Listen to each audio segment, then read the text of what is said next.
All right, story time. We're out here working on old Dixie's bodywork, which is a complete disaster. But before I show what I'm working on and what I wanted to talk about in this video, I think I have to tell a story. Um, I briefly dated a young lady when I was a kid, about 15 years old. She was like an upper middle class young lady. I'm not gonna say any names or nothing like that. But anyway, she had a car. It was one of the little Honda Civics, probably a 92 or something like that. It was practically brand new. Um, Long story short, I took her car one night. I didn't take it. She said I could drive it. So what do? 15 years old, I go pick up every friend that'll fit in the thing. So I pick up all my buddies. We go out to a pasture because we're gonna do donuts. You know, of course on a Civic you got to do them in reverse. So we get out in the pasture. I turn the lights off so nobody can see my lights going around in circles. And I do a whole bunch of backwards donuts. I sling this thing around, throw it in first, take off, hit the lights, and there's a horse right in front of me. We hit this horse, the thing comes over the hood. Uh, Man, just caves in the whole roof on my buddy on the passenger seat. Uh, all kinds of bad stuff. Nope, nobody got hurt. There was somebody on the horse. But, you know, I was a kid. I ran home. Well, I took all my buddies home. I got them home. Never told anybody who was with me. Still won't to this day. Because they didn't get in trouble, only I did. Anyways, the cops figured out who the car belonged to, got a hold of the girl. Her parents flipped out. They came and found me. I had already taken the car back to her and then I ran home because I didn't know what to do. The whole roof was caved in. Long story short, my dad had a lot of friends. You know, we had this old fella from North Carolina that was a body shop guy, expert body shop. He did it at home, had his own building and all that. And my dad was like, look, you're going to fix every bit of this car at his shop, no matter how long it takes you. So I ended up being over there like it seemed like a whole summer or something like that. But anyways, one of the things this old man taught me while we were fixing this car, not only did we have to jack the roof up, realign all the doors, and all that other stuff, which was a whole life lesson in itself. We had to put body filler. We had to pull dents and put body filler. Now back then when you pulled dents, you know, most people only had the ones where you drilled the holes, screwed it in, and pulled. You know, the one that welded the stud on there wasn't really readily available besides maybe in, you know, richer body shop type of situations where they had money for those kind of tools. But what I'm going to show you on Old Dixie is something that he told me to never do. And somebody did it on this truck, and somebody loved this truck. The whole truck has a skim coat on it, a skim coat of Bondo or body filler, whatever you call it. And it has the nice body filler, like the blue nice body filler, the stuff that I can't even afford right now. But what they did, this truck took a hit. Turn this camera around. This old truck took a hit right here in the front. So they did what they were supposed to do, and I left a lot of this kind of in the middle of what I was doing just so I could show you. And he told me to never ever pull those dents out and leave them holes open, because metal absorbs water and Bondo body filler absorbs water. So all that water goes in behind that body filler. And then it rusts behind the body filler. The body filler becomes detached from the metal, and your whole bodywork situation falls off. And as you can see right here, perfect example.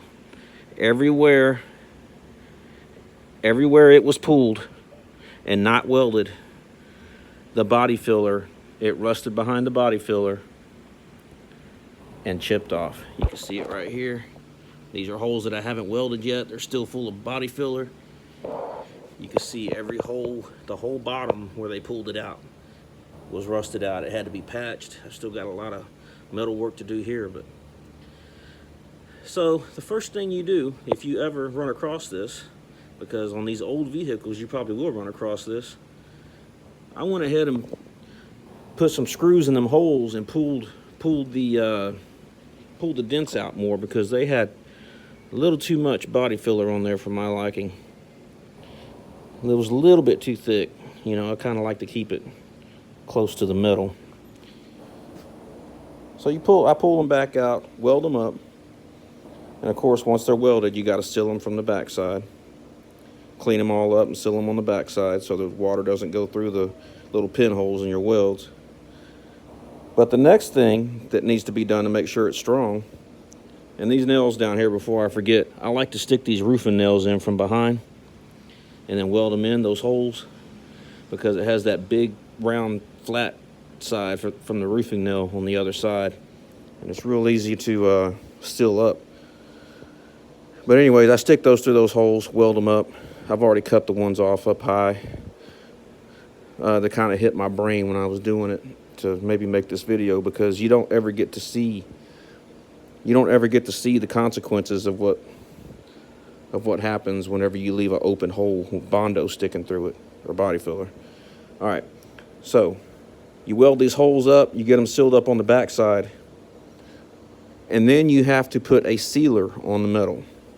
You cannot put body filler on direct metal, because metal also absorbs water, and it'll go right back into that Bondo. Maybe not as fast as having an open hole, but it'll go right back into that body filler, and it will rust behind the filler and all chip off.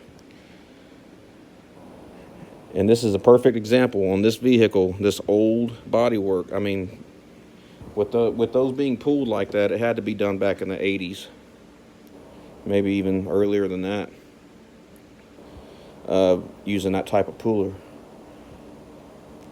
But anytime you're going to put body filler over that bare metal, you have to seal that metal up first, and then put filler over the sealer, and then seal the filler. And on the hood, you can see what we're doing here.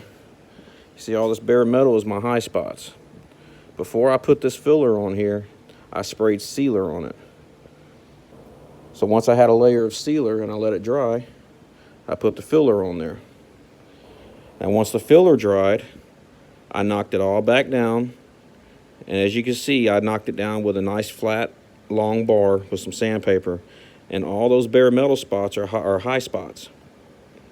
So I'm going to have to put sealer back on top of it, or some primer sealer, see how rough it is, and then redo it all again. But you can see when you sand it, you see the black sealer that's under the filler. So under this filler, it's sealed from the metal. And that's how you keep the filler from separating from the metal. So we'll put sealer back over the top of it again. Look for all the bad spots. Put filler on top of that sealer. Take it back down smooth. And eventually you end up with, this is almost done. It has a couple little nicks and pinholes. But you end up with, you can see your body filler with sealer on top of it, and you can use a finishing putty on these little pinholes or whatever and finish that out. And it's sealed on both sides. You can't get water from the back, can't get water from the front, and it should stay on there. Now most of the filler on this truck has stayed on, but as you can see, anywhere they pulled the dents, like there's a spot on that back fender over there where they must have pulled a dent, and on the back of that cab right there, you can see where the filler has fallen off because it had rust behind it. So there's a hole somewhere, and that water got in behind it and rusted between the filler and the metal. And that's how that happened. But most of the truck, they did a good job, or they didn't have to pull any dents. So they were able to lay the skim coat over. It was already sealed when they laid the skim coat over. All the fenders, doors, everything. Like you can see that spot on that door right there where the filler's coming off. There's a spot up by the rearview mirror where the filter's coming off. The whole truck had a skim coat on it. Every single square inch had a skim coat. Somebody loved this truck. And here I am trying to love it again. The only problem is I got to go through here and weld up all these holes from where they pulled dents. But once that's done and we seal her back up, we can get all this body work fixed, get her all smoothed out again, and get some kind of paint on her. And old Dixie will be looking fly. But yeah, like and subscribe, ring the bell, help out the Old Dixie channel. I may post this on my Common Sense Crypto channel too. But yeah, like and subscribe, ring the bell. I'm out.